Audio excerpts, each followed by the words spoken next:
আপনারা দেখতেছেন যে বাহুবলী টমেটো দেখতেছেন অনেক রসালো এবং অনেক ভালো, এবং দেখতেছেন আপেলের মতো দেখতে, এবং এটা খাইতে অনেক মিষ্টিকর এবং সুস্বাদু।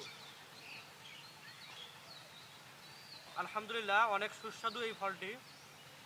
আপনারা বাহুবলীর চারা রোপণ করতে পারেন, এর থেকে অনেক উপকৃত হবেন ইনশাআল্লাহ।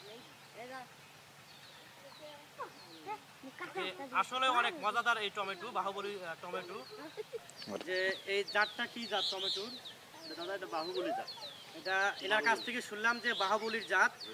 এই আমরা এই পুরা ক্ষেতে আমরা দেখলাম যে প্রতিটি গাছে প্রায় আনুমানিক 60 পিস, 80 পিস, 75 পিস, কোনো গাছে 100 পিসের মতো ধরেছে, ফলন হয়েছে। আলহামদুলিল্লাহ, এর ফলন অনেক ভালো হয়েছে। আপনারা যারা নতুন টমেটো টমেটো চাষ করতে চান, আপনাদেরকে সাজেস্ট করব আপনারা বাহুবলী টমেটো চাষ করতে পারেন, এর থেকে অনেক ভালো ফলন পাবেন ইনশাআল্লাহ। বাহুবলী টমেটোগুলো প্রায় অবিকল আপেলের মতো দেখতে, এবং এর স্বাদ অনেক সুস্বাদু হয়ে থাকে।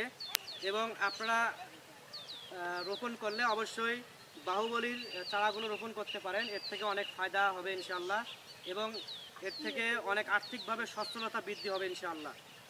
আমরা বাংলাদেশের যে কোনো জেলায় টমেটো চারা এবং সহ বিভিন্ন প্রকার টমেটো চারা এবং আরও অন্য অন্য সবজির চারা আমরা বাংলাদেশের যে কোনো জেলায় অনলাইনে বাসযোগে অথবা কুরিয়ারের মাধ্যমে সেল দিয়ে থাকি। আপনাদের প্রয়োজন হলে অবশ্যই আমাদের স্ক্রিনে দেওয়া নাম্বারে যোগাযোগ করবেন। ইনশাআল্লাহ আমরা বাংলাদেশের যে কোনো জেলায় সুস্থ সবল চারাগুলো আপনাদের কাঙ্ক্ষিত স্থানে পৌঁছে দেব।